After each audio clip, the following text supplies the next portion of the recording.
नमस्कार विनोद में, मैं ऐसे विनोद आज फिर रूबरू हूँ आपके सामने।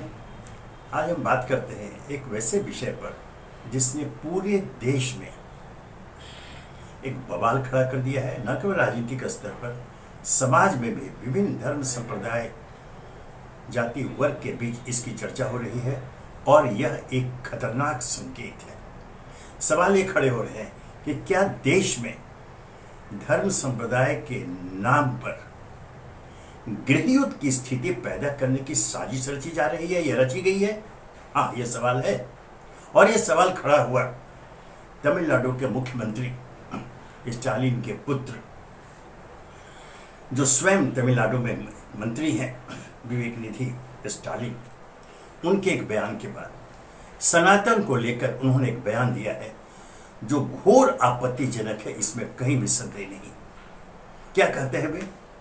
सनातन धर्म की आलोचना करते हुए वो सनातन की तुलना डेंगू वायरस, मलेरिया आदि बीमारी से करते हैं, कोरोना से करते हैं, और यह कहते हैं कि सनातन धर्म का न केवल विरोध होना चाहिए बल्कि इसे नष्ट कर देना चाहिए, अर्थात इसका उन्मूलन कर देना चाहिए। यह एक अत्यंत ही भड़काऊ बयान है और आज जब देश में, यह सभी जानते हैं, कहीं न कहीं किसी कोने से धर्म समुदाय के नाम पर जो नफरत का जहर पैदा किया जा रहा है, फैलाया जा रहा है, उसमें यह विवेक निधि का बयान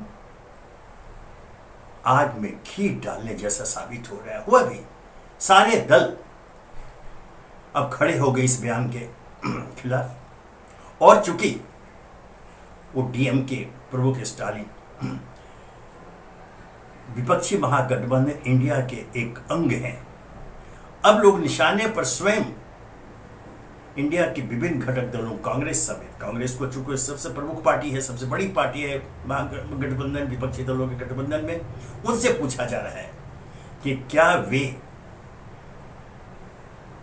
विवेक निधि स्टालिन के इस बयान से इत्तेफाक रखते हैं। जवाब आया, उनके सफाई दी गई।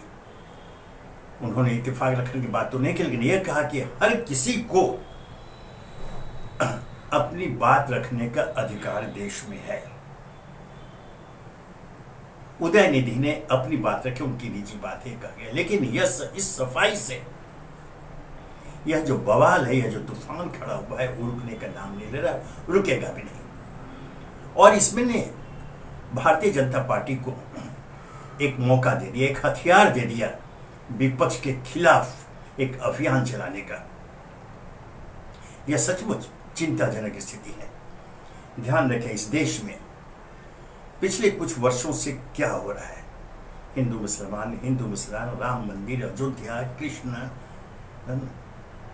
और उसके बाद अब ये आ गया सनातन पर। ध्यान रखिए, ये सनातन शब्द पहले प्रचलित नहीं था। पहले सीधे सीधे वो हिंदू धर्म को लेकर के बात उठाया करते थे लोग, पक्ष में विरोध में जब। लेकिन जब से सुप्रीम कोर्ट ने एक व्यवस्था दी हिंदुत्व को लेकर कि हिंदुत्व कोई धर्म नहीं, एक संस्कृति है, यह सुप्रीम कोर्ट की व्यवस्था आई थी। उसके बाद से कुछ दिनों तक मामला शांत रहा, लेकिन अब जब धर्म संप्रदाय के नाम पर जो विवाद खड़े किए जा रहे हैं, उसमें अब एक सनातन धर्म को लेकर आया है, जो सनातन धर्म है। लेकिन स्टालिन ने, विवेक निधि स्टालिन का बयान सचमुच, उसने क्या कहा कि इसे समूल नष्ट कर दिया जाना चाहिए।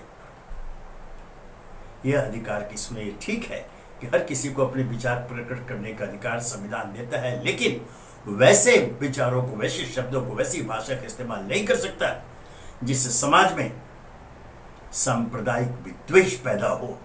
और जैसे मैंने आशंका प्रकट की, लगता तो ऐसा कि कहीं न कहीं इस पार्श्व में, इसकी आड़ में देश में गृह युद्ध की स्थिति पैदा करने की साजिश रची जा रही है। इस आशंका के प्रमाण मौजूद है।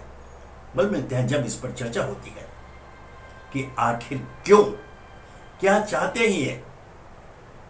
और जब उनसे माफी मांगने को कहा गया विवेक निधि स्टालिन से, तो माफी मांगने की तो दूर की बात, उन्होंने कहा कि मैं अपने शब्दों पर कायम हूं।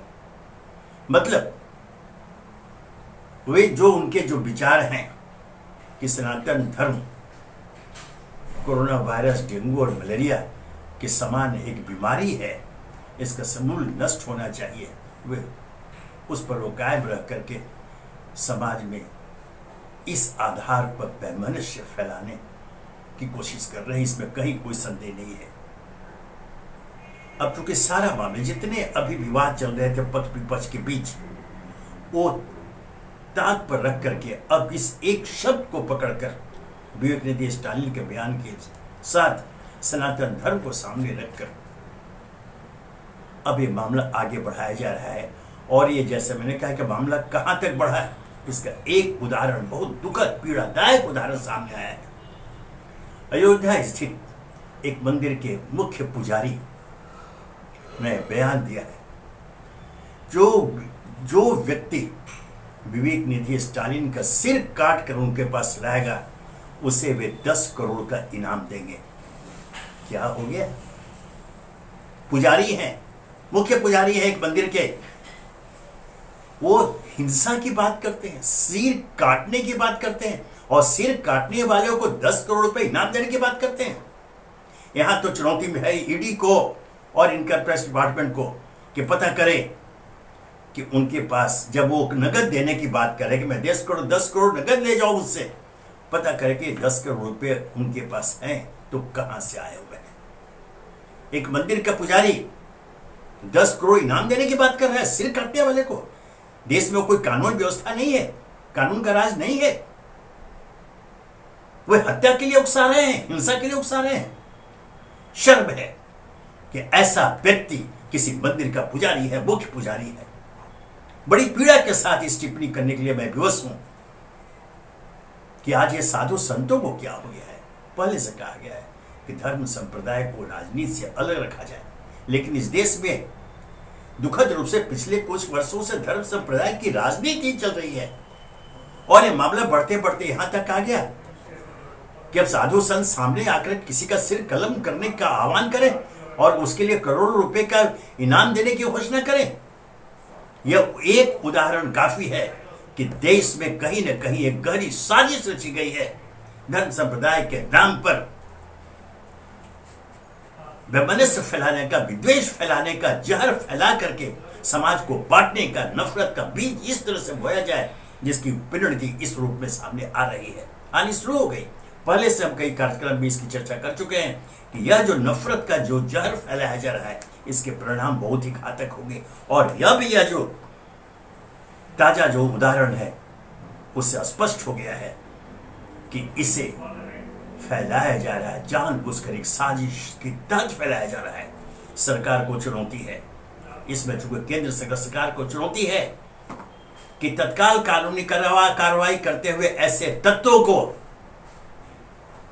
हवालात के पीछे भेजे। कानूनी कार्रवाई, कानून उपलब्ध है। एक व्यक्ति किसी का सिर काटने का आह्वान कर रहा है, 10 करोड़ रुपए इनाम देने की बात कर रहा है, यह कानूनन अपराध है। फिर प्रतीक्षा किस बात की? देश का कानून उपलब्ध है, हमारे यहां कानून का राज है। चुनौती है सरकार को, वो इनके खिलाफ कार्रवाई करे। ये इसलिए भी कि ताकि एक उदाहरण के रूप में सामने जाए कि ऐसी प्रवृत्ति को प्रोत्साहन नहीं दिया जा सकता। कोई साधु संत हो, कोई मौलाना हो, इस तरह की बातें करें। यह ठीक है कि अब चूंकि इस पर सियासत गरमा गई है, पक्ष विपक्ष आमने सामने है, हमारा अनुरोध यह रहेगा एक नागरिक के रूप में, एक सजग नागरिक के रूप में, कि केंद्र सरकार तत्काल पहल करे और सभी राज्य सरकारों को विश्वास में लेकर और प्रधानमंत्री स्वयं सामने आए, एक सर्वदलीय बैठक इस पर करें, सभी दल के राजनेताओं को बुलाएं, चर्चा करें। क्योंकि जैसा कहा गया है कि व्यक्ति और दल से पहले देश है। यह देश रहेगा तभी हम और आप है, सभी है, सभी राजदल है, सभी राजनीतिक दल है, सत्ता है, विपक्ष है। पहले उसकी सुरक्षा आवश्यक है और इसमें कोई भी इनकार नहीं करेगा। एक विवेक निधि स्टालिन जैसा सिर फिरा कोई नेता है तो उसके ऊपर से उसका सामाजिक बहिष्कार करो, और यहां तो होना यह चाहिए कि तमिलनाडु के मुख्यमंत्री, उनके पिता श्री जो है के स्टालिन, अपने पुत्र को तत्काल पहले तो मंत्री परिषद से निकाल बाहर करें। उन्हें सार्वजनिक जीवन में रहने का कोई अधिकार नहीं है। जो व्यक्ति समाज में सांप्रदायिकता का, धर्म संप्रदाय के नाम पर जहर फैलाए, नफरत पैदा करे, वह देशभक्त हो ही नहीं सकता। मैं कानून की बात यह नहीं करता क्या व्यवस्था है, लेकिन एक सामान्य नागरिक के तौर पर यह कहने को विवश हूं कि इस तरह का व्यक्ति ही असली देशद्रोही है। आजकल देशद्रोह की बहुत बातें चलती है, चर्चा चलती है, कार्रवाई भी होती है। यहां पर विवेक निधि स्टालिन के खिलाफ देशद्रोह का आरोप लगाकर कार्रवाई हो तो जनता साथ देगी।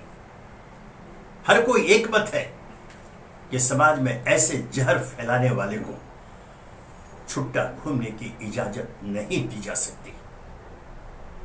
आज जब चुनाव नजदीक है, कहा यह जा रहा है, यह आशंका पहले से व्यक्त की जा रही है कि 2024 को चुनाव आते आते पूरे समाज में कुछ ऐसा सांप्रदायिक वातावरण पैदा किया जाएगा जिससे समाज में नफरत की लकीर खींची जाए।